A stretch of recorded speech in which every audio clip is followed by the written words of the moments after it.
Alrighty, welcome back to the Skillist podcast. I'm Brad Salon from the frozen Vermont North. Matt Corradino from the balmy deliciousness of Caribbean.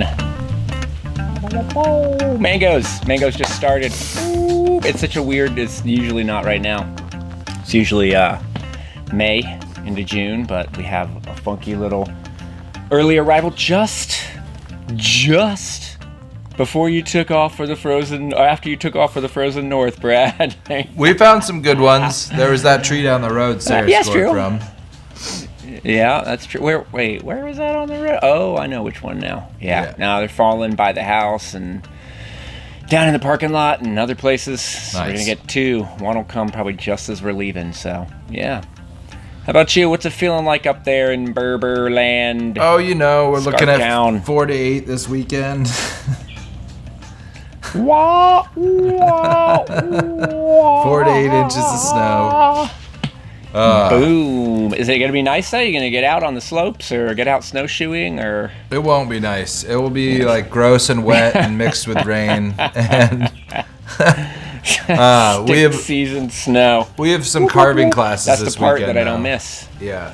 We have carving classes inside this weekend, by a so nice we'll be toasty chilling. wood stove. Yeah, exactly. And just making wood chips. Scarfs nice and tight outside in the wet snow. This thing's so necessary right now. What are we talking about? Yeah, hell yeah, they are.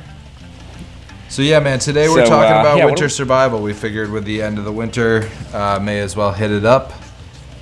This is a topic that I can cover really quickly. No. Yep.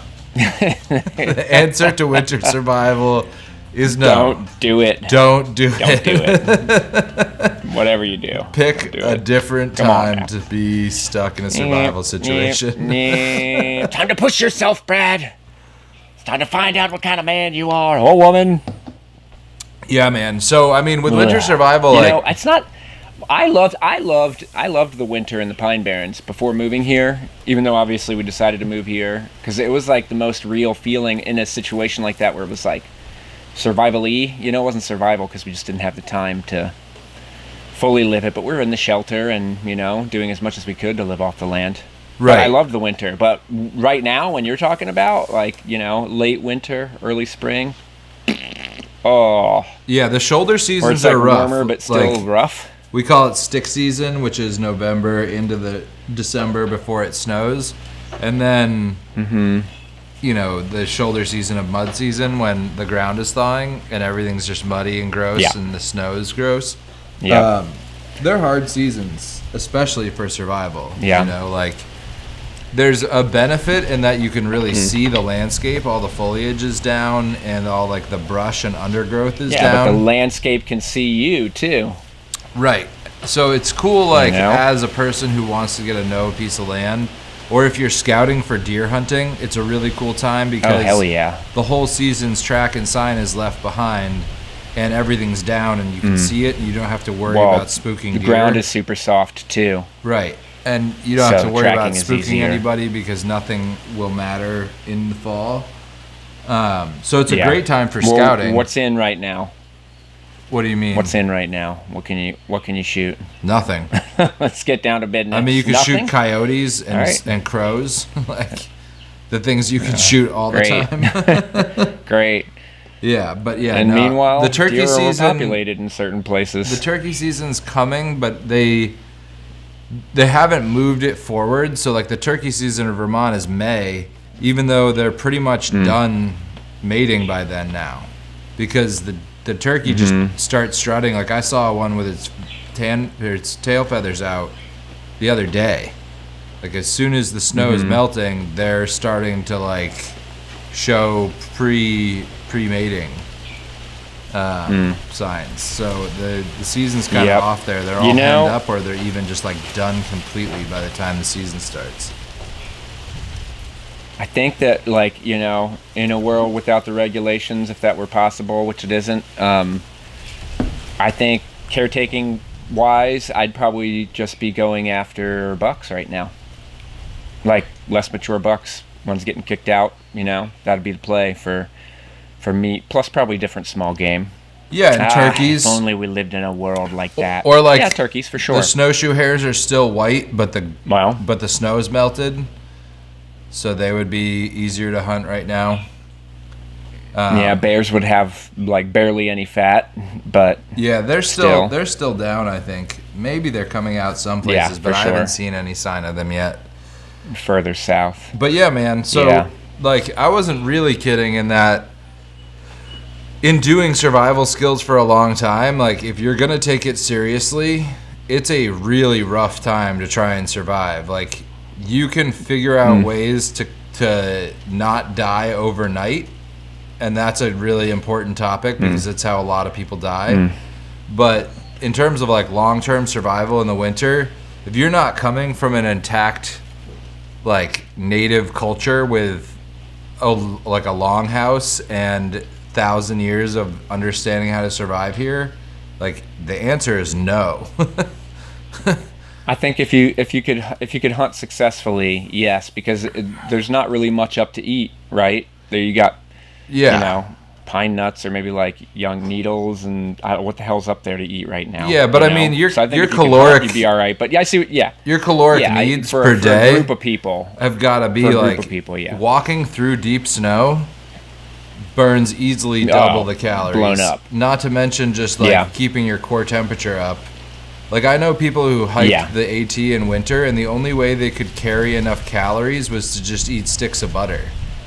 Like, they literally each ate a stick of butter per day to be able to hike through those temperatures and that kind of snowpack.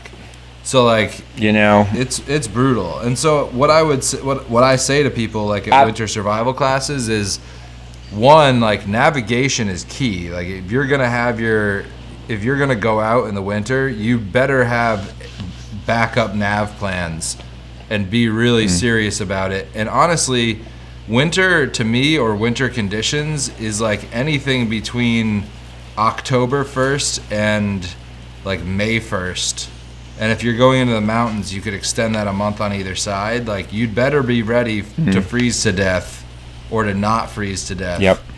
And I'm not even, like, New England is pretty wussy compared to, like, Montana or lots of places, Idaho or BC. They're all wuss too, because it's pretty wet comparatively in Vermont compared to freaking Idaho and Wyoming and all. In Montana, you said a lot drier there, so you have that going for you. Yeah, that's no small thing, for sure, especially in the wintertime. Obviously, hands down, like the.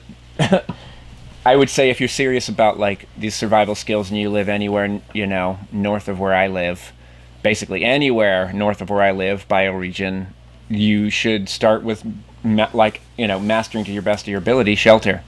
Just like all your dirt time until you have that down. I mean, obviously you're talking about nav. Once the snow falls, you're not really building a debris shelter out of snow, like, to me. Yeah. And snow shelters are cool, but the warmest they can be is like 33, 34 degrees before they start melting on you.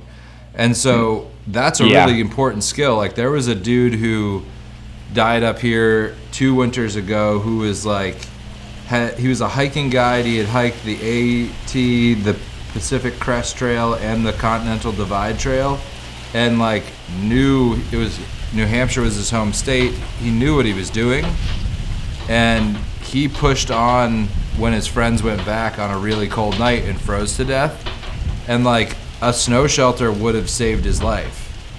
And I don't know if he just didn't have the time to make one, or was like too confused and hypothermic to make one. Like, I can't cast judgments. I don't know what that dude's last hours were like.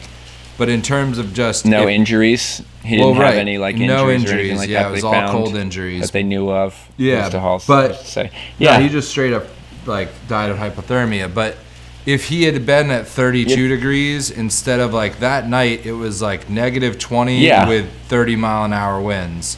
So if he had been, what was he just sitting out? Was he burrowed in the snow? Anything? I don't know exactly what the conditions were, right? But no, he didn't. It was a day hike, so he didn't have any portable shelter. Yeah, and so he's just in his hiking gear, and I mean, you're talking about nav, right? But really, that's awareness, right? Constant awareness with it goes with every other skill, and It's one of the nice things about winter. It sharpens that, It's like there's that. Yeah, if you live somewhere where there's predators that are bigger than you, then you have that instant awareness, whether that's in nature or in a city somewhere. But otherwise, what's that biggest threat to you? And in the wintertime, it sharpens that, right? So obviously, awareness, paying attention, tracking yourself, tracking the landscape. Yeah, and respect that shit. Yeah, I mean, shelter. What else are you going to do? Shelter. What else are you going to do? I mean... Yeah. And that's easy to mess with in your backyard if you live somewhere like that. So it's so simple. And that way... So the trick to me is, like, shelters, snow shelters... with a sleeping... Snow shelters are good. Any kind of shelter I'm talking about. Right, but debris shelter's good. And, like, those shelters are great, but the reality is they take a lot of time and energy to make. And a lot of the cold deaths that I see, people probably didn't have the time to do that, or it was dark, or, So, like... Yeah, but... If you learn those, then you can do a hybrid of it because you're likely to have partial materials, at least, of each of those, and learning the principles of each of them, and then you can more easily see, how, okay, I'm going to pick this spot that's like under a fallen log. I'm going to choose this area because I found like a few pockets of debris, or there's enough like thick green brush to give me some kind of insulation, like bark you can find. And then snow, and then using the landscape, right? But you learn those better if you have each of those, and so you practice that outside your house in the crappiest winter conditions you can, each of them when the conditions come up, and, then you're going to enter, any other ways of pushing yourself with far, far more confidence and likelihood of making the right decision. You spent a bunch of cold nights.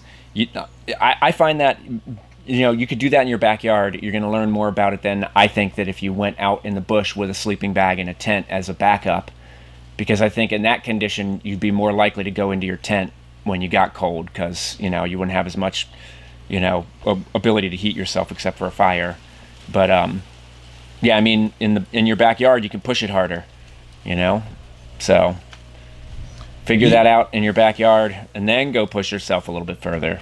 Right. I guess what I see mostly is people build debris shelters and snow shelters in ideal conditions. And what to me is the most dangerous are those like situations where there's 2 inches of snow and it's crusty, icy snow, and you're in a freezing rain. You're in a boreal forest. Like, that is a really challenging shelter condition. So what I like, first of all, people... Yeah, but that's what I mean. Like, you're not gonna go out in the woods when there's a forecast for that to practice. You're just not. You know what I mean? Not if you're smart at all. There's just no reason to do that, but you could do it in your backyard. Well, right. That's one of the things that's like the beauty of setting a date and just following it is you just deal with it. But like, sure, your backyard or wherever you can work on skills. But to me, it's more like, one, people don't really respect the cold as a killer, even though it kills way more people than things that are scary that people do respect. And 2, like, I don't understand why people don't carry fucking shelters with them. Like, well, yeah, of course. Indigenous people carried blankets and like didn't rely on just being able to do survival voodoo magic and like pull a shelter out of their ass when they were freezing to death. Like, they knew the conditions, but they respected the conditions. Also knew how to use. They also knew how to use the natural landscape and what's there, whatever that is, to enhance those shelters and to, Yeah, and it's worth knowing, like, change their shelter that they're bringing with them to fit the landscape that they're expecting. Sure, and or just like, where do the deer bring bed? Your blanket out. Bring this blanket out. Bring this type of, newfangled material out. Like, test it out with all of your different things. But you're not going to do that in the deep woods.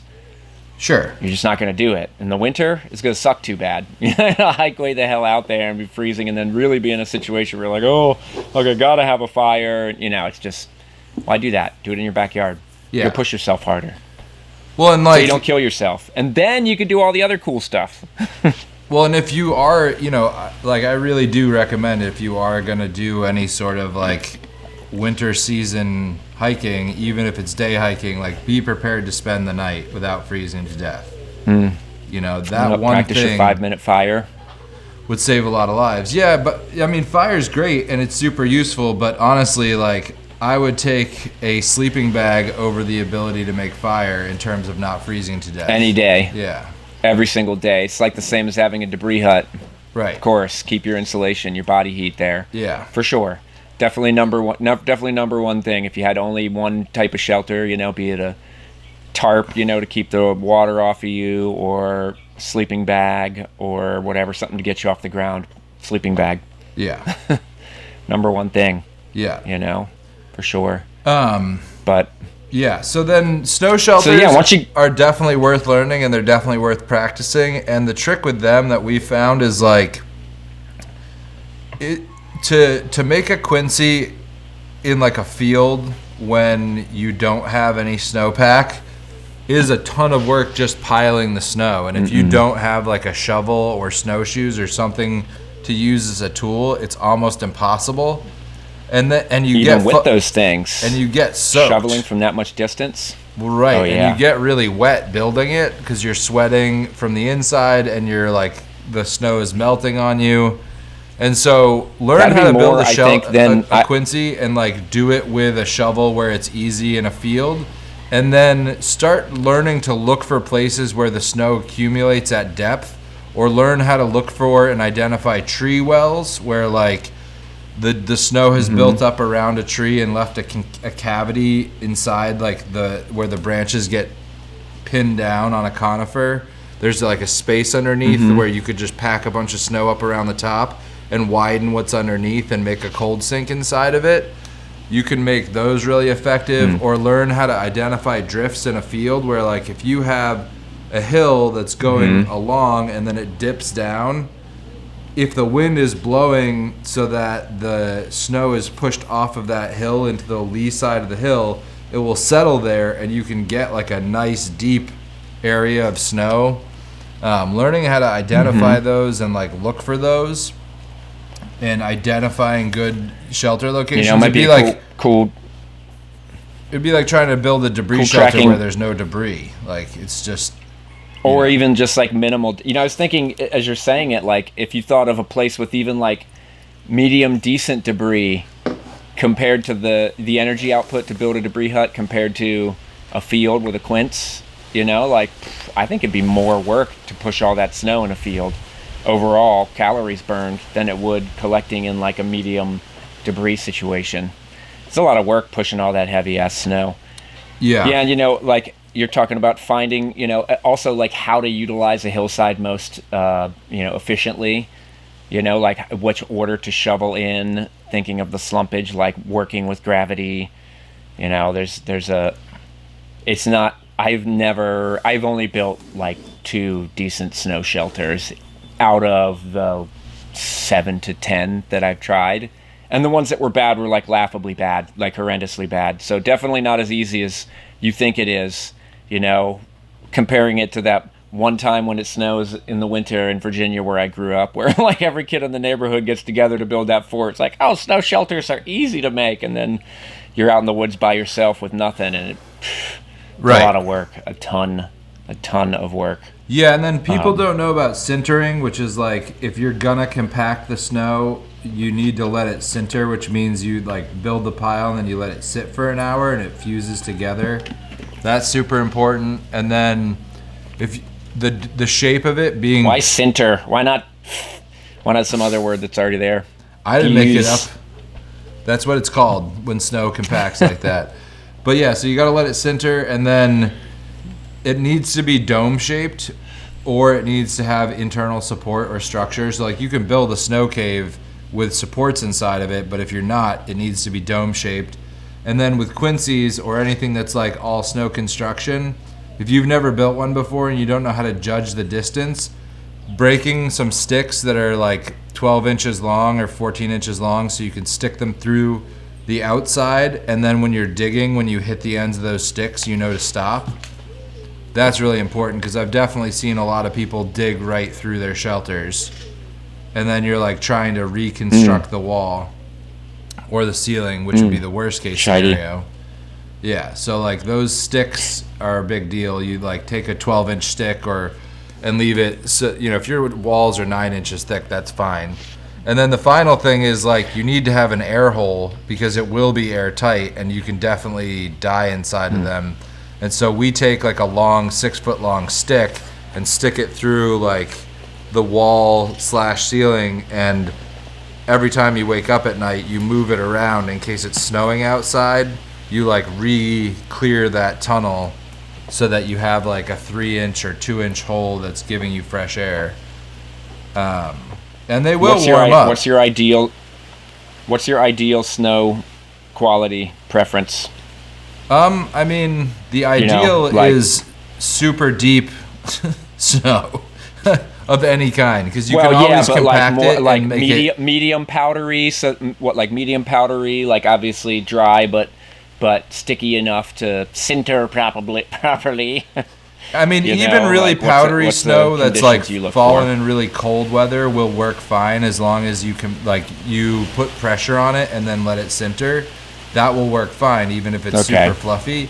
But you need to compact it and then let it sinter. If you don't, then wetter conditions are a little better, but then you're gonna get soaked. And like once you build your shelter, you then have to like make a bed inside so that you're not the lowest thing in the shelter, so that there's a cold sink, or dig a cold sink.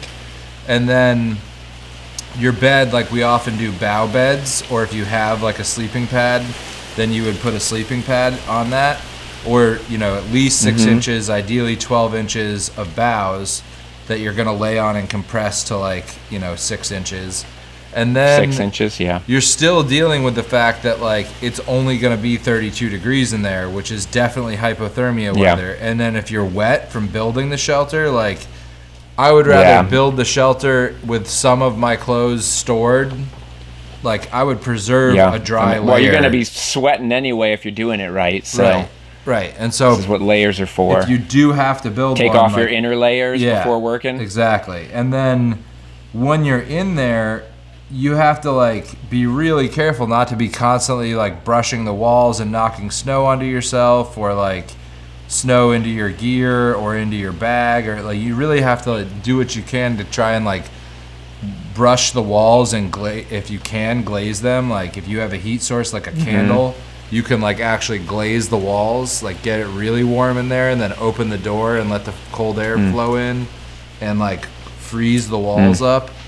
But like all those things are kind of extra. And then at the same time, if you get like a ton of wet snow down your back, like to me, a snow shelter is a way of not freezing to death, or freezing to death slower. Like unless you have a sleeping bag, then it's just freezing to death slower. Or maybe like you survive the night, but then you need to get the fuck out of there. Like they're not a be-all, end-all solution. Something that I think that's definitely, I didn't practice it hardly at all. Maybe like under like explored by most people who work on skills is like really proper primitive clothing for wintertime, and that's one of my favorite things when you study like the Inuit and other people, Netzilik and other people who lived above the Arctic Circle, and all the various skills they needed for the wintertime. But one of my favorite things to study about is the clothing, like the intricate detail of the clothing, like wicking properties, insulative properties, venting properties, like furs outside of certain types because to wick the water, furs of different types to insulate facing inwards, like all of those intricate details of the clothes are probably one of my favorite things. And dude, we got to see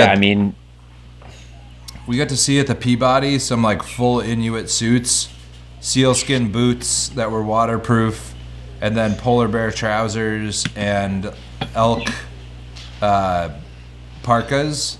Caribou. Caribou with Wolverine fur gaiters on the neck and on the wrists, because the Wolverine fur, when you breathe in and out, doesn't like the ice doesn't build up on it. But yeah, dude, the stitching was fucking insane. Like, yeah, right. So, especially like some of the inner stuff with the duck feathers and such, dude, to like wick the water off really well. Yeah, it was and the different types of feathers from the different part of the duck. Yeah, it was incredible. Crazy. That's why people had their teeth all worn down from chewing sinew all the time. Right. Yeah, dude, it was Amazing a work stuff. of art. Yeah, and I mean their Yeah. waterproof stuff was subcutaneous stitching, where they would not go all the way through the hide, so that they could have waterproof layers. Like, shit's mind-boggling. So yeah, I mean, snow shelters Yep. are key, and then you're talking about knowing your like either primitive clothing or even just knowing your gear and knowing like what gear dries the quickest, what kind of underlayers dry the quickest. Are you carrying extra? Like, to me, it's always worth having an extra bottom layer, top and bottom, thick silks and thick wool socks, and an extra hat. Just live in a dry bag at the bottom of my pack for the entire like from September to June.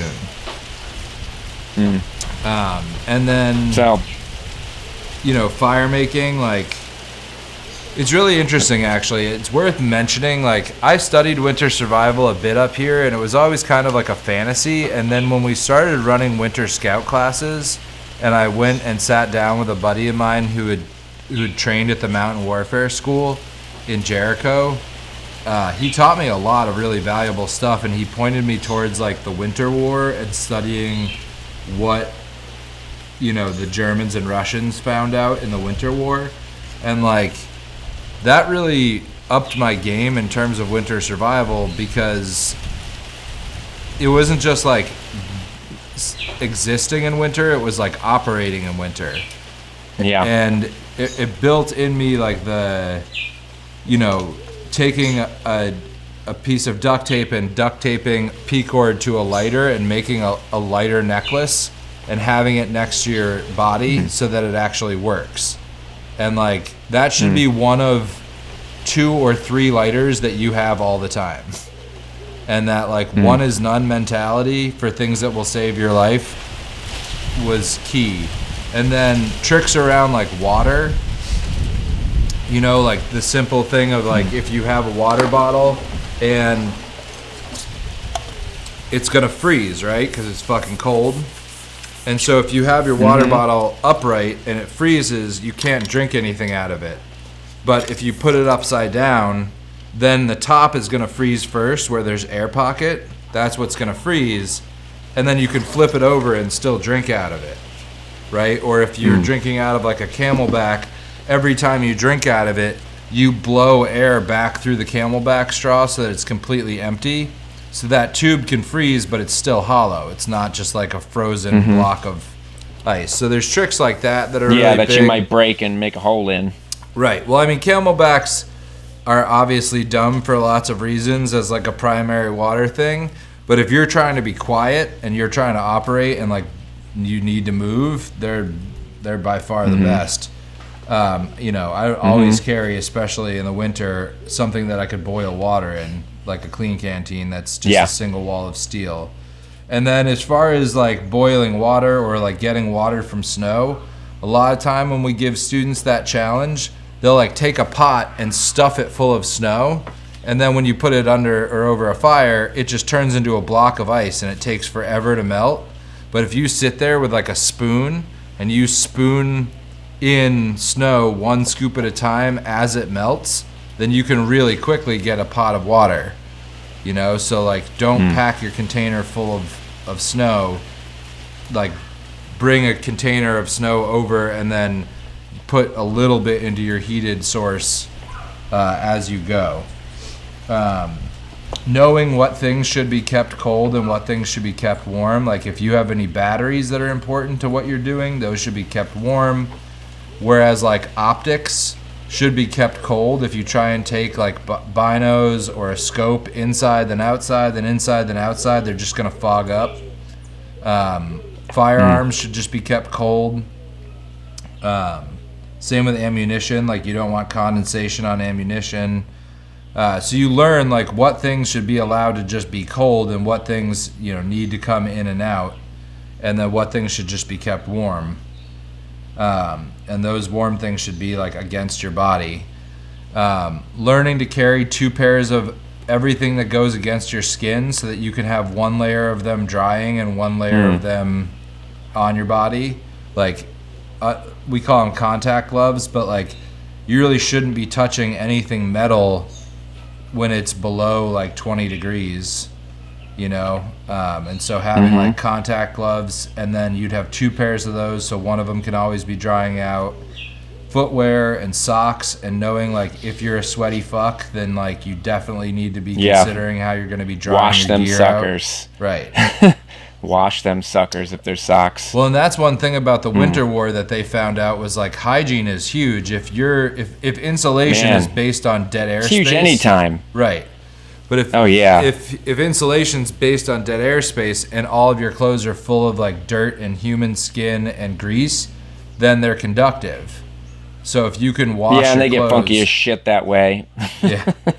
So it's like being able to change your clothes and or wash them and dry them is like whatever method you need to do for that.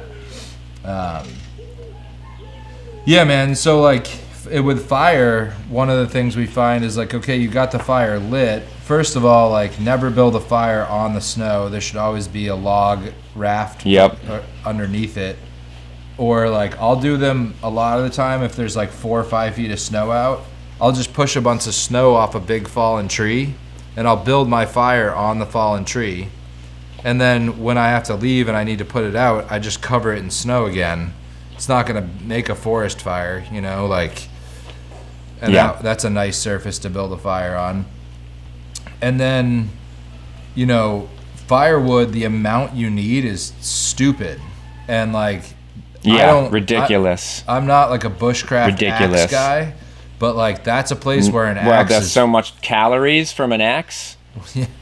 But to me, a saw and cut down smaller pieces. Well, saws are great, but or burn them if they break or if they dull. Well, same with your axe.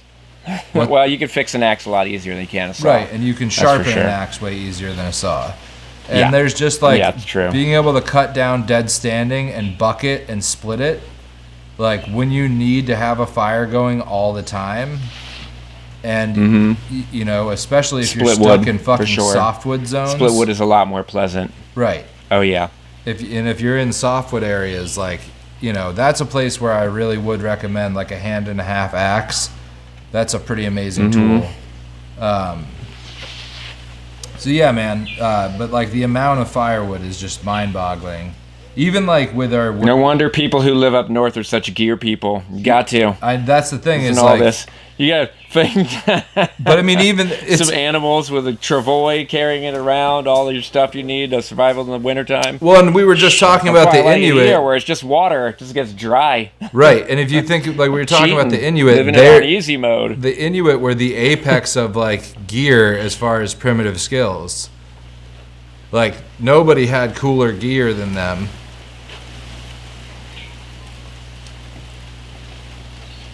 Oh, there you go. Yep.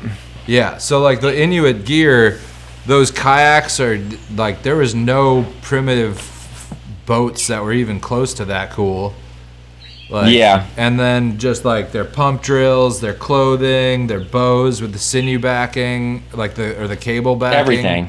Everything. Yeah. So it's like that's what it takes. Makes sense though. It's wintertime in a place like that. What the hell else are you gonna do? Work on all your shit. Well, right, and it's just like the further from the equator you go, the better your gear better be.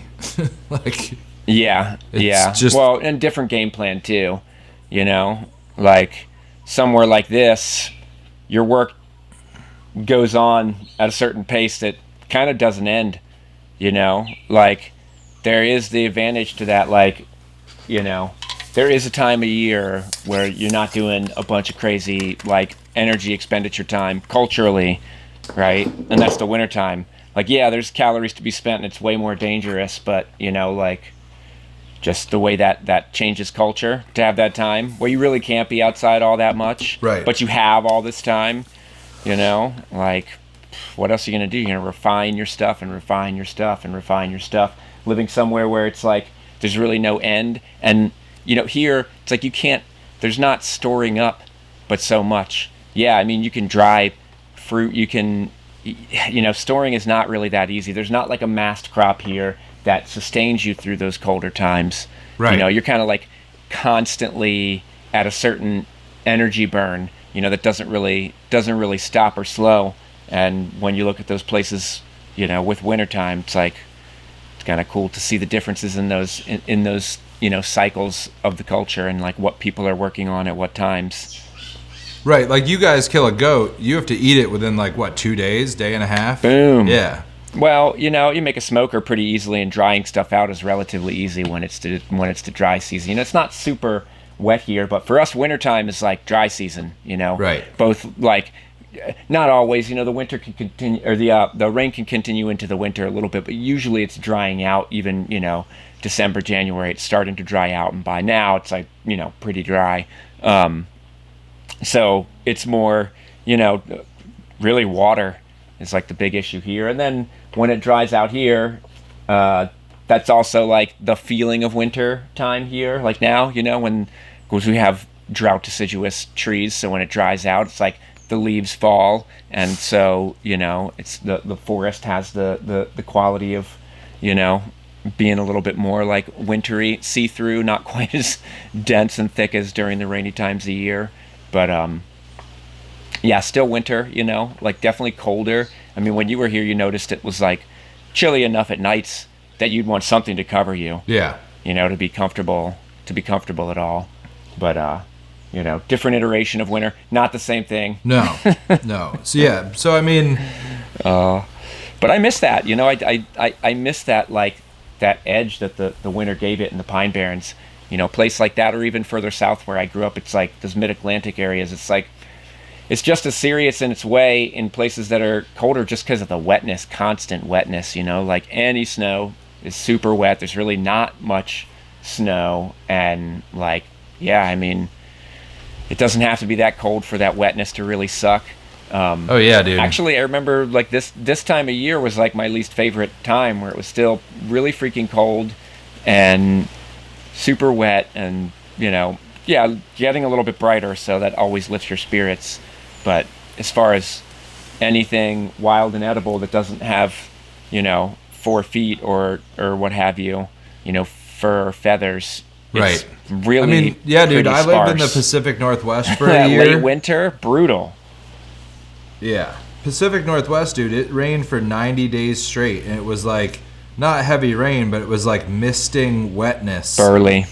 Yeah. From like December through, March, and it was like I would take cold Vermont winter lamenting over it. That. Yeah, it was way colder. No sun hardly. The sun finally comes out. It's nice and warm, but you're like, the palest you'll ever be. Yeah. Right there. Yeah. So like, beautiful. Yeah, the dry cold beautiful, is definitely sustains easier. Those huge forests, but whew. Right. Mm-hmm. So yeah, man. Then the other thing to think about with winter is like foraging is not realistic. If you didn't put away food in advance, when there's 5 feet of snow on the ground or 3 feet of snow on the ground, even digging up cattails it's just not realistic. And it sucks too, because it's like the time when the energy is in the roots, and it's like the time when you ain't digging through that icy ass shit right there. No. And bark. People are always bringing up bark, but that's starvation food. That's like putting something in your belly. Yeah. Well, the amount of I calories found, it takes like to get it, roasting versus it though, what you and get. having it and adding it all the time, like anything like that. I still think you hit it. You Sure. can't tell. It's better than nothing. It's that time of year where it's the time of year where like 3 weeks of extra cold and inclement weather onto the end of a winter can make like a pretty enormous difference in like your overall yearly survival in a longer term situation. So like, hit it. Might as well. Yeah. Like it's about animal sustenance though. If you just hit it real hard. Yeah, of course, but man, you roast that so it's at least like super palatable. You powder it. That stores super easy. That's the time when you get it where it's like, what the hell else are you gonna do? There's nothing else to get. Well, so and then knowing what animals I think is key. Like people think of like deer, but deer especially, they don't carry a lot of fat. They're great, and it's great to get a deer. But thinking about things like, beaver, trapping beaver is huge. Beavers, super fatty. Bears, they have ducks. They have waterfowl too. Right, but I mean, like the waterfowl are gone in the winter here, and the bears are asleep. So it's true. In terms of what you're gonna hunt or trap in winter, Well, I was more thinking this time of year. That's why I was asking you in the beginning about what's in season right now. Right. Because it's exactly what I'm interested in.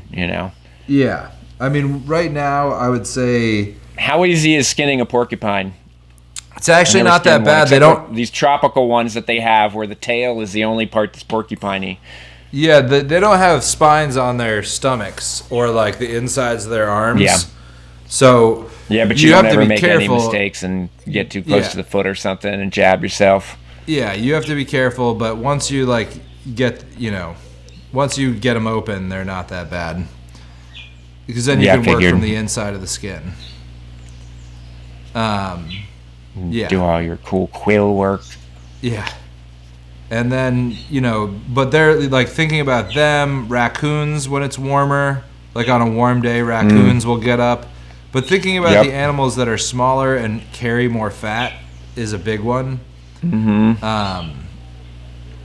Groundhogs are going to start popping their heads out of their holes. They're going to be pretty scrawny and gross right now. Are they ever? Yeah, so I guess they're not that scrawny and gross later in the year.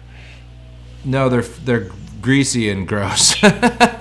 Yeah, exactly. That's exactly what I was thinking. They're so greasy when they're big and fat. Of survival man, you get that food, skin you just gotta off be hungry enough, and them things taste good. Yeah, it's like this gray gristle fat. They're big ground squirrels. Gristle. That's what they are. So I always just think of them like that. Yeah. But yeah, they're good. Man. I'm sure that sounded honest there at the end. Gristle. No, I mean they're not bad. They take crock potting. That's the best groundhog I've had is always a long slow cook and then pulling them and putting barbecue very sauce on slow. them. Yeah. The only groundhog that I've had was exactly that. Yeah. For good reason. Yeah, that's the way. Anything's pretty good if you're super hungry, though. But so that's another thing I would say is that honestly, with winter survival, I would definitely recommend a 410 over under 22. Having a firearm, if you're really having a firearm and knowing how to hunt with it, it's pretty smart. For the cold weather environment, because you're just well, Jesus, man, I think if you do it with bows and arrows, you should be hopefully competent enough to do it with a firearm. Well, right, and it's just if you needed to really put enough food on a table for a group of people or a family, of course, you want to be able to kill anything you see, depending on what you come across, and that's why the 410 22 over unders. First of all, they're an amazing livestock killing gun because a 410 slug you should be able to kill anything with, and a 22 Magnum you should be able to kill most things with, and so it's just a great firearm to own, but especially as a survival tool to be able to put in whatever you're hunting for, everything from birdshot to a 410 slug, that's a pretty useful tool. And the ammo's cheap and available, and it's easy to carry a lot. I think when it comes to firearms, comes to firearms, it's the same way Tom described knives. What's the best firearm? Whichever one you got. Yeah. Meaning, if you got one, it's your best. That's it. Yeah. But it's crazy. It's crazy the amount of. It's one thing that I impress upon students when we're doing survival trips is just always go slow and pay attention. And if you're just doing that, obviously in times where we're not talking about shelter, water, and fire. We're talking about food here. But always going slow, always paying attention, and you'll have your opportunities. And then when you throw a firearm into the mix, oh my God. If you're slow and paying attention and you have a firearm survival-wise, it's it's crazy how exponential the expansion is to your exponential expansion to your ability to survive with that one tool, Right. with this tiny little bullet that you can pass through a tiny window at super high speeds at, super far distances accurately. It's like, Right. Well, what other modern tool could you, like, sure, like modern materials for your sleeping bag, but what other tool is there that survival wise changes things so exponentially? Right. Yes, like a knife compared to stone versus steel, sure, like there's an exponential jump in like ability there, saws versus like primitive saws, right? Of any tool replacement, like there's nothing as exponential as that firearm. Well, that's really, that goes to with what you were saying primitive before. To modern, you know what I mean? Right. Well, there's no bigger jump. And that's what you were saying before in terms of like testing, and I think that's a big thing with gear. Like, it's really easy to get carried away with buying gear, but if you're not using the shit out of it and really understanding like what's the point, where it works and where it doesn't, and what its limits are, and like where its failings are, how to repair it, like if you don't have a repair kit for your tent or for your sleeping bag as a part of your kit, like you're missing the point. When I was doing the show, I had cut myself with my saw, and like it was, serious enough. Like it definitely hobbled me for a couple days, and was actually an ongoing problem. But at the time, it hit me, and I was very conscious of it, which was like, okay, if I'm careful, I'm gonna heal. But I don't have a sewing kit right now, and these pants are not gonna heal. Like I got to be super, super careful because these will be shreds in no time. Right. So like the knowledge of repairing your gear and just some sort of like minimal understanding of what it would take to repair it, Yeah. Yeah, it's interesting part of that book that you recommended, The Stranger in the Forest. Like, one, how many of those dudes he meets in the Borneo highlands that have homemade shotguns?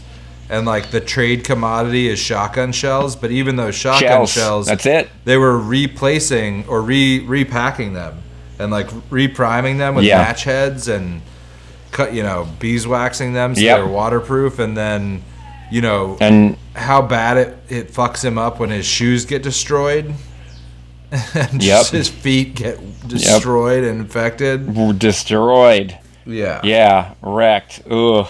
Yeah. Yeah, it's and it's interesting too that he mentions in that book that like the weight to like, I forget what he calls it, but the weight to like effectiveness ratio of those shotgun shells is like something that you're carrying at all times because that's how they feed themselves. Right. So, yeah, no, it's a good thing it's easier than bows and arrows. At least your crossover is a little bit easier than it would be otherwise. Right.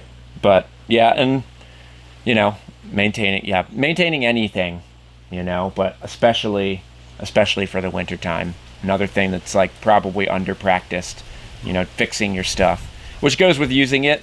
People, it's so easy to be a hobbyist with these skills because we have to live a life, and put food on our tables in a realistic way, and so. Vast majority of us Americans are like under those constraints in learning this stuff, but like really once a winter, always putting yourself out there, like getting that experiential part and not just making cool looking stuff, right? Because testing it and learning where it wears out, where you're most likely to have to do those repairs, how to do those repairs, right? So, yep. Yeah, man. Dang, you got anything else for us? From your wintry climbs? Yeah, I guess I would say like fire making is something I might overlook because I've had to make fires in the snow so often, but it was a skill that took developing, and like we're spoiled in having birch bark here. That was definitely one of my favorite things about birch bark, but I would definitely learn to practice without it. And then, aside from the birch bark thing is like, or the fire starting, is really just knowing without a shadow of a doubt, like when I need to make a fire, I look for this tree, I get these pieces from this tree, I go to this place, I get these pieces from that tree. Like, it shouldn't be an experiment. Like, if you're going to rely on fire in the northern environment, like, you should be well versed at it. And 5-minute fire. Yeah, exactly. It's something I did all the time. And I mean, we did it yesterday. We had our first day of kids program, and it was like 22 and snowy, and Perfect. all of the kids awesome. that we have from 8 to 13 made their own fire. I gave them 10 minutes because it had been, they had the whole winter off. I gave them 10 minutes, and I gave them a burning piece of birch bark like as the match because I didn't have matches. So I just took like a thin strip of birch bark and lit it with a lighter, and they had to be able to take that and stick it in their fire and have it burn, and they all succeeded. And like, nice. It's learnable, like if an 8-year-old I think I might take it. that strip of birch bark than a moist match here in the Caribbean. Good God. So cheaty. Yeah. So cheaty where you live for fire. It's your one thing. That's it. You got fire. The thing that can help keep you from dying in those frigid nights right there. Well, right, and the firewood, water. Collecting good firewood down by you is not easy. Like everything you pick up is so eaten by the termites that it's just like it looks like a piece of wood, but it doesn't have anything left in it. Hardwoods are hard to deal with too. The hardwoods are so freaking hard that you get these huge ass logs to deal with. They're like large, ungainly pieces of firewood that don't snap super easy. Right. Yeah. Yeah. It could be a challenge. Definitely something do I miss the winters? I think I miss the winters. I do miss that. Well, I mean, it was fun. Yeah. It was like the most fun time. I mean, I can't say the most fun time, but there were no bugs. Tracking. There were no ticks. That was amazing. Dude, tracking with dust on crust. When you have crust and then you get... We didn't have mud season living in the Pine Barrens. It was just sand everywhere. So we skipped a whole, time of shit there for sure. Well, but it was definitely it was that season. Like you get these times in the winter where you have a snowpack that freezes, and then you get an inch of snow on top of it, and the tracking is fucking insane. Like you can see every single detail of an animal's existence, and just on those days, if you can get the time to just track. Like, you can just find bobcat tracks and then backtrack it. I don't forward track animals or trail them in the winter unless I'm trying to eat them, because I don't need to be burning their energy. Yeah, exactly. But if you backtrack an animal, like, you can watch, like, a day or two in the life of that animal. It's so fucking badass. I was thinking that one time tracking this fox, and I was all like, yeah, man, I could follow this thing for so far. And then I ended up in this area. There were just, like, 5 gigajillion fox tracks through the snow there. It's like, oh shit. Yeah. I'm totally done. Yeah. But it is definitely a tracker's dream. Yeah. Especially in those places where you have, fresh snow. Obviously the best thing. Right. But I was thinking there's times in certain places where before the snow completely melts and you have pockets, but it's like soft enough at certain times of day to be stepped through. Then you go from like snow where it's really visible to the leaves for a while, and then back onto snow where it's like ultra visible, so that's like that's another like cool time. One thing that was always interesting to me in the Pine Barrens was, we'd have a lot of thaw days, it could be like weeks or even months of frozen ground and snow, but then you'd get this super warm day that would thaw and the sand would get incredibly soft.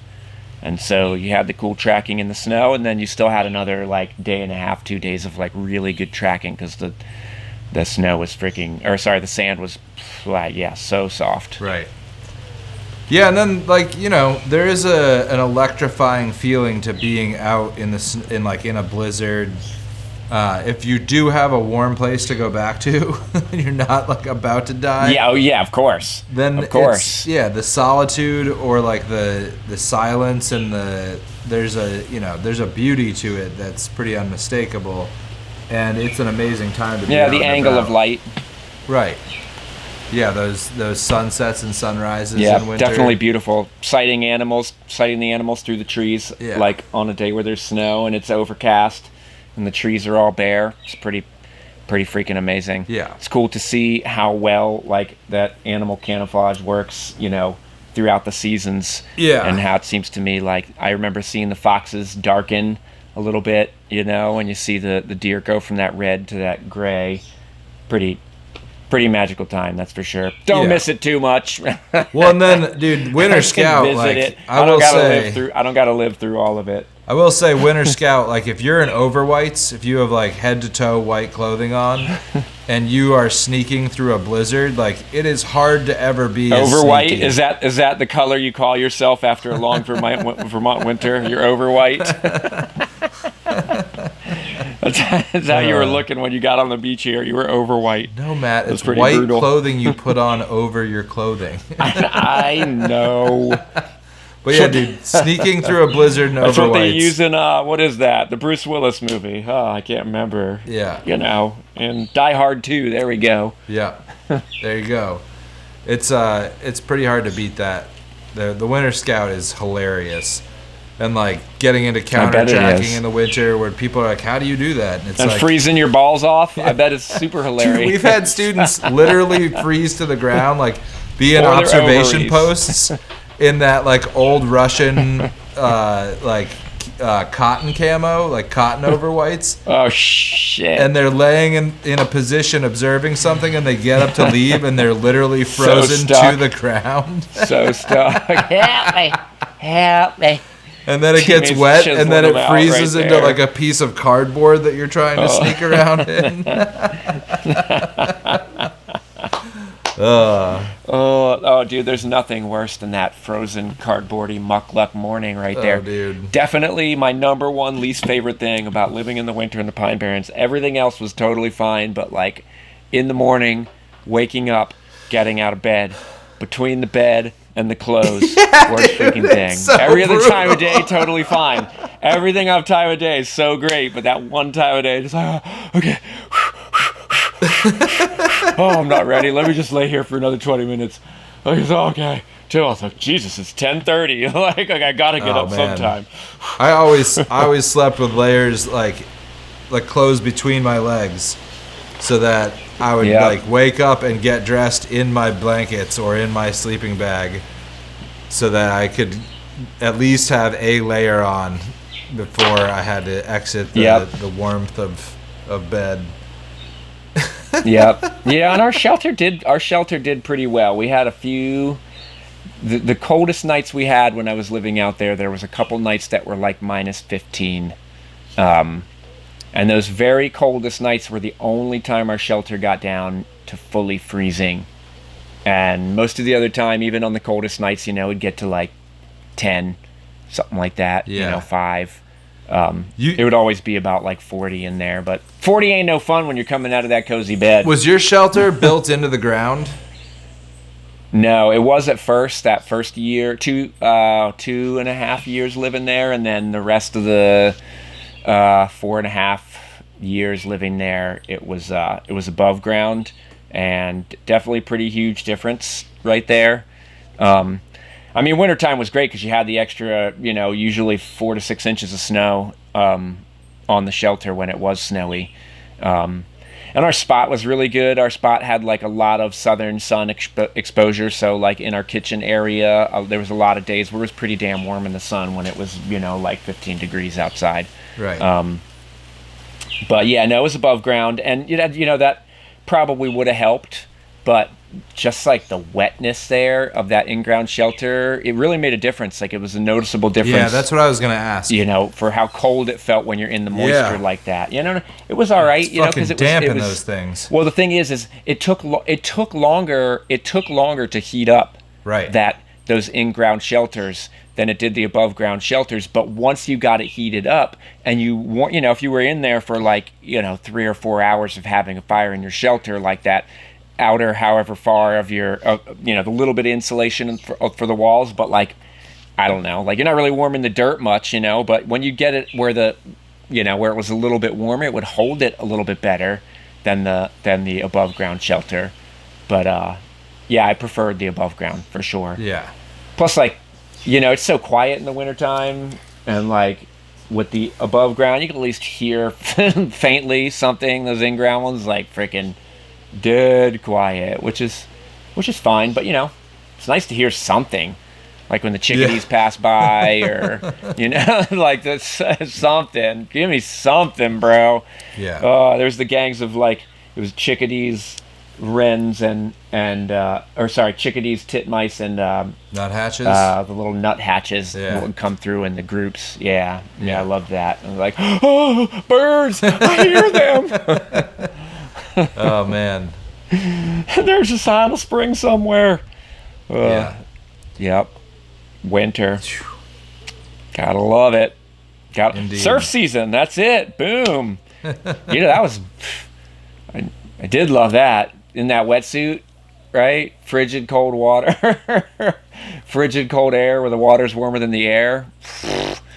Yeah, but man, you saw so many animals when you were out there. Oh yeah. Sorry, I know that's a diversion. Surfing is a primitive skill. Oh yeah, so many. I mean, Jersey Shore, you get a lot of like animals that live way far north in the summertime. So there was tons of seabirds out there, and I saw seals like somewhat regularly. Yeah, way more birds, way more like sea life. Yeah, it was awesome. I loved that. Man.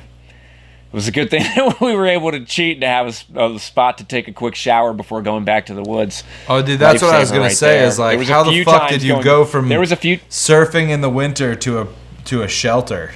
There was only 2 or 3 times where I went straight to the shelter. It wasn't so bad, because I was throwing on that heat in the car on the way back. But dude, you threw on the heat in the car on the way back in fucking St. Croix.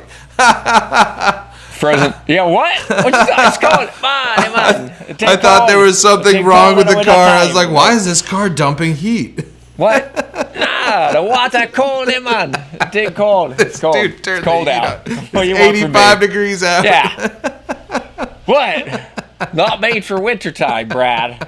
Just not. I mean, we have winter here too. I'll never forget that, dude. Things. I'll never forget being like, what the fuck? Is the fucking heat on? The heat's on in this car? I'm sure you won't. I'm sure you won't, Brad. Fine. That's it. This is over. We're not talking anymore. There's way too much of you talking in this episode. Not nearly enough me talking in this episode. Oh, you talk Thank plenty you very still. Much. Listen to you. I'm going to look at the waveforms, Brad. just where do you look at the waveforms? You never even showed me those waveforms. Those waveforms of my beautiful lilting voice. This musical airiness floating across the digital readout. Oh, I'm sure. Fake news, Brad. Fake news. Okay? You made those things up. You got that from some meme somewhere. Say it. What? What you talking about? No, I don't like that. No, I don't. You don't like that. I don't like that. You got don't skills? Like that. What do you got? There. What do you got there? Is that a piece of soapstone? Well, I got skills. It is a piece of soapstone. Did I send that to you? No, you didn't. No, this is old school, Brad. This is from when I was living in the Pine Barrens right there. That was my fire. That's my fire grill for my fireplace in my shelter. Oh, nice. Pine Barrens. Whoop, whoop. Soapstone Valley. Shout out to Kaiser. Nice. The one I was living with him in DC. I went and got this piece of soapstone. I used the hand drill with a piece of stone on the end of it, little stone drill bit to punch the holes in it. Scored it all up for some texture so it could catch more heat. Took a while to get it hot for sure. You had to burn fire for a couple hours to really get it hot, but definitely held the heat pretty well. Threw off a little bit of extra heat, after the fire went out. I didn't really ever cook in the shelter at all, ever, so I never really cooked on this thing. I probably could have been cooking on it way more. Actually, that's what I use it for now, is I cook on it. I roast the guinip seeds, which is, in the fall time, the summer and fall time, we get guinip fruits and roast the seeds on this thing. But yeah, this was one of my daily sights and daily chores, cleaning this thing off, cleaning out the ashes when I was living in the Pine Barrens throughout the winter there, starting fires on this thing right here. So your fire, you had a tunnel that came from outside of your shelter and went into that, and that was what separated your tunnel from. Yep. Fire. People call it the Dakota smoke hole now, where you have a tube. It was a dirt tunnel, that was covered with sticks, and I had bark sticking out of the hole in the ground. Yep. And then it went down under the fire gradually, so that there was a little empty space where the tunnel let out, and then this was sitting propped on rocks up above that empty space, like a big chamber there Yeah. of empty space, and this sat on top of it so that the air could come through the tunnel and then up, straight up from the bottom, so that it didn't blow this fire sideways and blow the smoke around in the shelter more, so that, it just helped with the drafting, so that the heat was going straight up towards the chimney. Word. Yep. You don't like that. You don't like it. Not one bit. What is that thing you're holding up? This is a moose leg, like the cannon bone on a moose. That final, the metacarpals are all fused together, and so this is the metacarpal split in half and then made into a bone knife. We're about to do a bunch of bone knives with the kids, and it's funny, like I was telling them my first experience with bone knives where I made one, and I was all excited. I thought it looked really cool, and then I went to carve something with it, and I was like, this thing doesn't carve for shit. And nobody told you that it wasn't for carving wood, no, really? I just saw one like in a book or whatever, and was like, oh, cool, you can make a knife out of bone. So cool. So then, I had made like crack. made a bunch of them, and then we started doing those origins trips where the rule is no metal, no paper, no plastic, no glass, and so it's all stone tools. And I went to go chop up burdock roots with a stone tool, and then saw little pieces of flint coming off the end of the tool into our food, and was like, that's not good. Yep, there you go. Bone knife hit. And then I remembered I had a bone knife, and I was like, oh! And so these have become like our food processing knives, whether we're even this is honestly like for mushroom harvesting. I prefer these. Oh, yeah. They're great. And like plant harvesting, chopping up vegetables, these things are awesome. Only thing it doesn't really do as well is like root vegetables. Other than that, it does great. Right. Because it's so wide usually. I make real thin ones from time to time, but it's not. They don't end up lasting at all. Yeah. Pretty sweet. So, bone knives. I'm excited to get the kids working on them. It'll be a fun project for them. Yeah, right? Scoring and splitting the cannon bones. It's a good, like, all-stone tools project. Oh, killer. Yeah. You kids, you don't want to strangle them halfway through the semester? I didn't say that. I don't actually strangle children. I promise. No, we have the chillest group ever this year. It's awesome. Oh, sweet. Yeah. That's killer. It's killer. Well, dang, everybody. Thanks for listening to another hour plus of us rambling on. Yeah. Share it. Share it out. People out there. Yeah. What I was thinking might be cool for like a future episode is like some Q&A action. Maybe if there's enough people actually paying any attention, if you got some Q, maybe we can do some A. Yeah. That might be pretty cool. That'd be fun. I'd do a Q&A. Let's do it out there. What the heck? Throw some comments out there. Whatever. Comment. Come on. How come nobody's like making fun of us in the comments more? Like people we know, people we don't know. Come on now. Give me something on them comments. Oh, make fun of Brad's suspender overall-y freaking lovey huggy bear there. Oh yeah, I'm dressed like a toddler today. You got the permanent honey bear pose right there. Your pot of honey bear. You scarf. It's like your bear fluffs, your bear collar. It's cold, man. Damn right it's cold. All right. Vermont, bruh. Until next time. Yep. Listen to it, like and subscribe. Let us know what you think. Peace.